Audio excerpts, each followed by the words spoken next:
Hello, everybody. This is Allen Devlin here at the First Alert Desk. Happy Monday to you all. The date I've got May 15th, about 8:01 p.m. Thank you so much for joining me. We're going to be running through same thing we always do. A couple of the top stories here in the Atlanta area, just to give you guys some fill in on what's going on. If you maybe haven't had the chance to catch up with us on air, or maybe you have been watching on air today, but you just want to know what the latest is moving forward. We begin our coverage on air in about an hour at 9 o'clock on Peachtree TV, followed by 10 o'clock on Peachtree TV, and then moving into the 11 o'clock back on WANF. The fourth story I want to talk to you guys about today is one that came down today.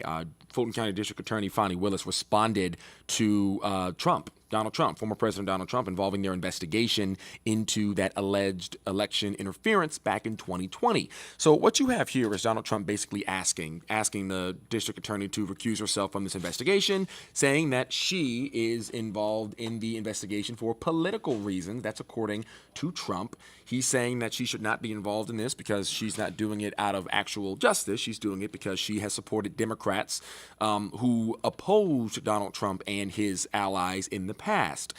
Today, Willis came out and said she will not be recusing herself and that the court should dismiss Trump's current challenges. Trump also wants to quash the full release of that investigation report. We've gotten a partial release a couple of months ago. The full release is supposed to be coming out sometime in the near future. Trump saying there's no need to even put it out. He wants that gone. But Fani Willis once again responding with, if we want to release it, we will release it. But we haven't gotten full word on if Trump is going to be indicted or not yet. All we know is that Willis has put local law enforcement on standby for if and when that happens, which she says will happen in the summer, sometime before September. So we're keeping our eyes very close on that. So is the whole country, honestly, because what you have is a former president facing some pretty serious allegations here in Georgia, as he's also dealing with other legal battles. This one might be the steepest one he has to climb if he is indicted on these charges. And we're going to be right here in the center of it in Fulton County because that is where this alleged election interference happened. Georgia was a really razor-thin margin back in 2020. Joe Biden did take it for the first time as a Democratic president in decades, I should say. So we all know about that phone call with Donald Trump and Secretary of State Raffensperger, where Trump was asking Raffensperger to find a little bit under 12,000 votes, I should say, which would have given him the win over Biden. That is a pinnacle in what has been this investigation so far. But so far, no answers, no full-on answers. We will know if Trump is going to be indicted by Fani Willis in the near future, before September, she says. So we will wait and see. The next story I want to talk to you guys about is a sad story out of Sandy Springs, which is actually my hometown, my home community, I should say. Last week, Thursday night, I believe, a 1-year-old girl, Nirvana Oliver, her body was pulled from a pond there in Sandy Springs in the shadow of the King and Queen building. That little girl was pronounced dead. The mom today is charged in that little girl's death. She waived her first appearance before a judge. And this is that little girl right here, 1-year-old Nirvana Oliver. She's described as a bundle of joy. And her family says that even though she was on this earth for a short period of time, she taught them so much about what it is to love. This is that mother, Asia Calabrese Lewis, that is being charged in the death. Police say that she is on video walking to this retention pond you're looking at with the 1-year-old, who was almost 2, I should say, to this Father's Day, according to the family, walking to the pond with the 1-year-old and then walking back by herself. Again, Nirvana was found in that pond hours later and pronounced dead. That all according to police. Waiving her first court appearance is not uncommon. But, it has happened today, so we are pushing that timeline down the trail for now. But lo and behold, regardless, the world is missing out on Nirvana Oliver, her life cut super, super short. This woman right here charged in her daughter's death. Really sad story. It was a tough one when we even heard about it, when we knew about it last week. There was a gasp, really, when we found out what was going on. And then that gut-wrenching feeling of having to relay that to you all as the viewers. But that is, an unfortunate situation that happened there in Sandy Springs. And, your thoughts and prayers go out for that entire family and everybody that knew that almost 2-year-old little girl. And the last story I'm going to talk to you guys about today is happening near or on Jackson Lake, I should say, near Butts County, where what you have is a lake crash, a boat crash on the lake resulted in the death of one person. And right now, 56-year-old Joseph Upchurch is dead. That according to police, it was a boating accident where alcohol was involved. Someone was charged with boating under the influence. Another person on board that boat, and two people were ejected into the water, and one of those people died in that incident. The other one was able to swim to shore.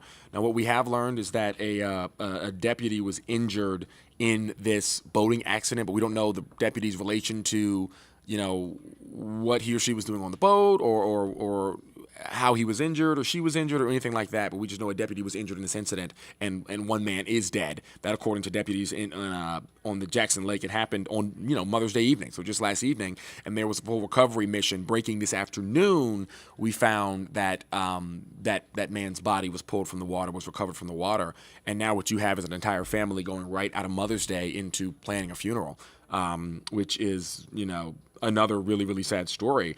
It goes, again, the DNR and deputies and law enforcement in the area have made it very clear that a majority of their boating accidents, boating incidents that happened on any lake here in Georgia, alcohol is involved. Alcohol is always a factor in some of the worst boating incidents they have, where there is death involved, where there is serious injury involved. People forget that you are still operating a massive machine, whether it be on the road or on the water. It can injure and kill. So boating under the influence is not legal in any capacity. People get out on the water in these summer months, they're having a good time, and they don't think that something like that can happen. But here we are now dealing with a body being pulled from the water, and alcohol is a part of that discussion. So, as we continue to move into the summer months here and we start getting out on the water, everyone wants to have a good time. Everybody wants to, drink some out on the water, on a boat, whatever it is. Just like you would be doing if you were going to a bar or a club or a lounge on land, don't get behind the wheel of any machinery, whether it be a car or a boat, because you can injure someone, and then you're going to end up like this family here, who, again, like I said, is planning a funeral. Those are the three things I want to talk to you guys about today. We've got much more coverage, including a lot more stories that I haven't really discussed about, coming up beginning at 9 o'clock, which is just in about 51 minutes or so, I should say, 50 minutes and 30 seconds here, on Peachtree TV. So please join us there to learn more about some of the stories our Nightside reporters are going to be covering, which spans far beyond the three I just talked to you about today.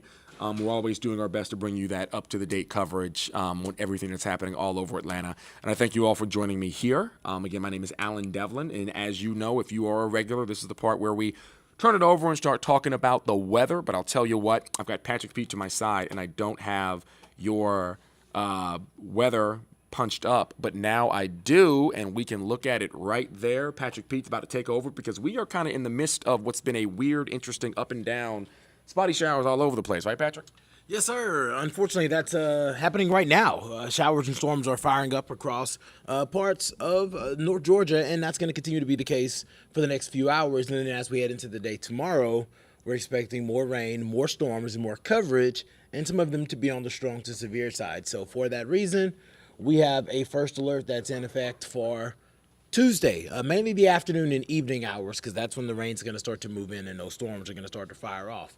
And then as we head towards Wednesday and Thursday, the same system that's bringing us that rain chance tomorrow is actually going to stall to our south. And as it stalls, it's going to just keep that instability around. So we do expect showers and storms to fire up along that boundary. And that looks to be setting up south of Atlanta, which means that areas along and south of I-20 are going to have the best chance for some of those showers and storms, not only Wednesday, but Thursday as well.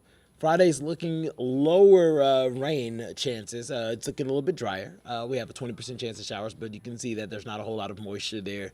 And then some showers and storms do fire back up on Tuesday. We do have about a 30% chance of rain there for your Saturday. So it's going to get you started with what you could expect as we head out of the door tomorrow. And there is a level 1 out of 5 risk for strong storms for a large chunk of North Georgia. You can see that's going to include folks that are in LJ, Gainesville, Athens, Canton, extreme north and metro Atlanta communities under that level 1. But once you look to the north of that, you can see that yellow, and that is going to be that level 2 out of 5 risk for strong storms. And that's going to be folks out in Fannin County, Uniontown, Rabun, even parts of Habersham County. You are included in that level 2 out of 5 risk for strong storms. The risks are the same. It's just that you're going to have a better chance of seeing some of that severe weather under that level 2. And we're talking about damaging wind gusts embedded in some of these thunderstorms. But it really is going to be that heavy rain, lots of lightning, and some small hail potential that we're really going to hone in as we're going throughout your Tuesday afternoon. Here's that hour-by-hour breakdown so that you can plan ahead. Clouds around for the morning. As we head into the afternoon, that's whenever we get some breaks in the clouds, and that's going to really add energy to the atmosphere. So we'll get some of those showers and storms to start to fire up. We're talking about a moderate impact. These thunderstorms are going to be stronger storms, some of which that could be on the severe side. So severe just means the winds are gusting 60 miles per hour, or we're talking about quarter-size hail. That's what we're talking about with these particular cells. But we're going to be watching for training because there is like a 5% chance that we could see some flash flooding. It's on the lower end, but it's enough for us to at least be dialed in to the tracks of these storms. As we head into the overnight hours, those storms are going to weaken. So you're going to really want to be weather aware through the afternoon. Anytime after about 2 o'clock through 10 o'clock, we'll be tracking some of those showers and storms. It's also going to cause temperatures to be a little bit cooler. We're going to get into the lower 80s for daytime highs. Some locations where those showers are a little bit more delayed could get into the mid 80s, but I think low 80s is going to be a safe bet. Meanwhile, here's that Wednesday setup that's starting off pretty dry in the morning, but you can already see showers and storms building into portions of East Alabama. That's going to filter into our area as we approach lunchtime, so that's going to bring in a rain chance in the afternoon. You can kind of see how those showers in the early afternoon or along and north of I-20, but we're looking at the storm potential, and you can see the deeper reds, the yellows, all of that pretty much stays south of the I-20 corridor. So while you may see a stray shower in the early afternoon on Wednesday, the potential for those stronger storms are going to be south of the I-20 corridor as we head into the afternoon on Wednesday. Things start to dry out after sunset, so it's going to be a drier evening. Temperatures are going to get into the upper 60s, so mild numbers for sure. Unfortunately, that unsettled weather pattern does not go anywhere. You can see these afternoon showers still firing up south of I-20 along I-20 Thursday afternoon. So it's really going to be a similar day to what we expect on Wednesday. Temperatures are going to be a little bit cooler because we are keeping clouds and rain opportunities around. So we're only going to get into the mid 70s Thursday afternoon, and then we start to see things eventually dry out a little bit for Friday before those shower and storm opportunities increase Saturday. I know lots of you are looking to make plans for the weekend. Maybe you want to go out on the lake. Maybe you just want to go and play some kickball, some baseball, go for a nice run, take the kids to the park, and Sunday is looking like the day for sure to do that. Lower rain opportunities. There's going to be a lot of dry time Saturday, but if you were looking for a completely dry forecast, that would be Sunday. Whereas temperatures are going to be pretty close to seasonable. We should be in the low 80s this time of year. We're going to be in the low 80s for the weekend as well. So temperatures will get back to where they should be. So I am going to leave you all with this 7-day forecast. As you all know, we have a newscast that's coming up at 9, and we're going to have the latest information on all of this unsettled weather that's just sticking around. We're dissecting that data now, and we'll have an update on what you can expect for the week there. So good evening to everybody online. We will see you tonight on the airwaves.